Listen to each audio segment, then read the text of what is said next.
What up, Fight World? It's your boy Ego, and I'm back with some more boxing. Now, a commenter left a comment, a couple of people actually. They wanted me to talk about Deontay Wilder. I've made previous videos in the past. In case you missed them, I will give you my more up to date analysis on Deontay Wilder. So, recently, he was on the Showtime undercard of Bernard Hopkins and Muret, and he had a good, strong, solid performance. Some people are saying he's the next American heavyweight. Um, my thoughts on this: I think he might be. He could be. He still has things and aspects of his game he needs to work on. However, sometimes in boxing, even if you have flaws, even if you have weaknesses, those things can be offset based on other things that you do right. What I mean by that, fighters like Gennady Golovkin, um, some people complain he doesn't use his head enough. He doesn't move his head enough. But at the same time, if he has a strong chin and he has that devastating punching power, perhaps he doesn't have to move. Maybe he doesn't have to be a moving target like someone else who is relying more on boxing ability, like a Timothy Bradley, someone that doesn't really pack a punch, like Paulie Malignaggi. So, based on what you do right, sometimes you can overcompensate for the things that you don't do great, and that's a fact, especially in the heavyweight division. So when I look at Deontay Wilder, I do see holes in his game plan. I'm not here to compare errors like the 90s and 80s heavyweight, because overall the heavyweight division as a whole was stacked those decades, and it's not currently. But as far as the next great American heavyweight, I think he has a shot. He can keep working. He has a good coach, good people in his corner. He's with Golden Boy. He's getting the recognition. The fans seem to like him. He has the frame. So I think he can do some damage as long as he stays focused. He looks really athletic. If you watch the weigh-ins, he was eating like a strawberry shortcake or cheesecake as he stepped on the scale. Every time he comes, he looks really cut up and sliced. His back looks really defined. He looks very wide shouldered. And he has long ass arms. His arms are like he's Stretch Armstrong, Mr. Fantastic from the Fantastic Four or some shit. His reach is devastating.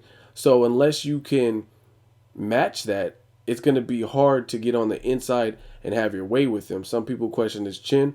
I'd have to see more. I think he got knocked down before, but again, the only thing with that is you have to, as long as he uses his size, which I feel he does better than maybe even a Tyson Fury. Tyson Fury is a little bit taller than him, but he kind of comes down to the smaller fighters level more than Deontay Wilder. I think Deontay Wilder fights bigger, he fights taller, and that's a huge advantage for these tall heavyweights.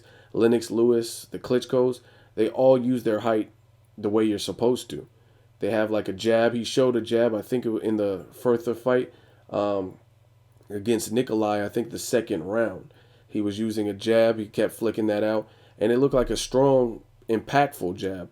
So as long as he keeps doing stuff like that, it's going to be hard for the smaller heavyweights, the 6 foot guys, the 6'1", 6'2" guys, to get on the inside. And depending on, even if you're like 6'4", I think Further was 6'4". He was tough. It looked like he had a chin, and he had trouble getting on the inside. So also depending on the reach, how long your reach is going to be a determining factor, not just purely height, because some people could be 6'4" with shorter arms than a guy that might be 6'1" or whatnot. Um, I liked how he looked in the Further fight, and I seen some improvements. If you watch the Audley Harrison fight, he looked very windmilly, very wild with his punches. I understand there's a lot of adrenaline, and he goes to make a statement, knock his guys out.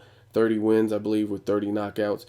I get that, but you still got to pick your shots, and even though your man's hurt, you got to place those shots, and you don't want to get in there with a veteran and exert all that energy missing.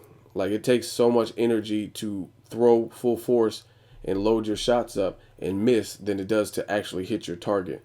So that's one thing he has to work on. And in the Harrison, it was more apparent, even though that fight only lasted a round. This fight, he looked like he cleaned that up. Like I said, he used the jab in the second round, I believe it was, and he had his man hurt from round one, and he just kind of slowly but surely made sure that this guy wasn't the first guy to see the fifth round, and he knocked him out in the fourth round. So a great performance by him against a game tough competitor. I wouldn't say he's a world beater, Nikolai Furtha, but I like what he brought to the table. I like how as soon as the bell rung, he came at Deontay Wilder. I'm gonna come at you like a spider monkey. He just really was on him, and he showed that fearlessness like a true heavyweight. So props to Further for just coming out like that. I did not expect that at all. It was like ding, ding, ding, and then he just was rushing him, and you could tell he was competitive. He didn't want to give up. He knew he was getting beat. I'm sure his face was starting to get peppered, but he was still game. He was still doing the war cries and trying to get off his shots and stick to his own game plan. So I really like how I was able to see Deontay Wilder caught off guard, if you will. Deontay Wilder is more often the bigger man. I mean, not that many people that I can recall him fighting in the pro level have been bigger than him, bigger than 6'7". And I like how Further came at him like a bull and bull rushed him and made him think, because in the first round there's a point where it looked like he was off balance based on Further rushing him. And I like that because I was able to see Deontay Wilder show a side of him that I haven't seen as often, and that was a side of composure, where he had to make a subtle adjustment.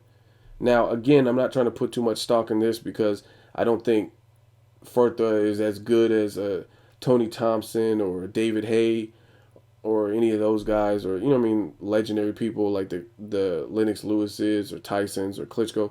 I'm not saying he's elite by any means. However, I like to see a guy who could take a punch and make you think, and I think Further did just that. So it was a good challenge. I think all fighters need to experience different types of fights. Keith Thurman fought Zibik, and he couldn't knock him out. He tried, and I seen Keith Thurman make adjustments. So I just like to see fighters bring out a different element of a fighter. Chavez Jr. against Andy Lee. Chavez Jr. couldn't have his way with Andy Lee from the opening bell, and he had to slowly but surely figure out his puzzle. So I like to see that, and I think this was kind of like a Chavez Jr. versus Andy Lee fight in the sense that this was a guy who came to win. He was game, and he made you work for it, as opposed to someone like Audley Harrison who got knocked out in the first round, and he's been knocked out before and is more or less on the brink of retirement.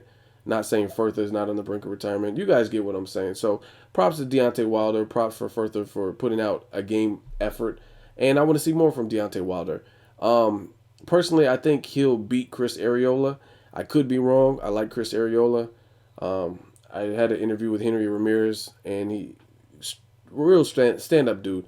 I just think the size of Deontay Wilder is going to be a problem. That reach is going to be a problem for Chris Arreola. But Chris Arreola has surprised me before, and he went the distance with the Klitschko. However, one thing I will say is Deontay Wilder seems, and I know what I say because I'm there when I say it. Some of you guys like to twist words, so listen to me carefully. Deontay Wilder, to me, is more athletic than the Klitschko's. Now, some people try to bend and twist my words and change shit. I'm not saying he's ready to fight a Klitschko. I'm not saying he's better than the Klitschko's. I'm not saying anything other than what I said, and that's Deontay Wilder is more athletic. I can see Deontay Wilder using the ring probably better than the Klitschko. He's big, just like the Klitschko's. However, I see him being just more athletic in terms of his speed, his footwork, him throwing punches from different angles. I just see him being just overall a more athletic dude. So I think that could be a problem for Chris Arreola. Like I said, Chris Arreola has a hell of a chin. He's a warrior and he's game. So it could be a great fight. And he has a lot of experience. I just personally, from what I've seen, I think he will beat Chris Arreola. I would love to see a fight with Deontay Wilder and Arreola. I would love to see Deontay Wilder versus, obviously, Tyson Fury, David Hay winner. I would also love to see him against Stavern. I think that's a hell of a fight. Stavern is coming off his best win over Chris Arreola. And those are the fights I really want to see. I don't think he should fight a Klitschko yet. He still needs to build up his name and that kind of stuff before they make a mega fight like that and build up his experience. But I think they should start giving him some tougher tests. Some of the people that I just named, Tony Thompson, Derek Chisora, just people who are probably better than Furtha, but not a Klitschko. So let me know what you guys think. Deontay Wilder, is he the truth? Is he going to get stopped? Does he have a glass chin or whatever? I've heard all kinds of stuff. Let me know what you guys think of Deontay Wilder. As always, hate, comment, or subscribe. Till next video, it's Ego signing off.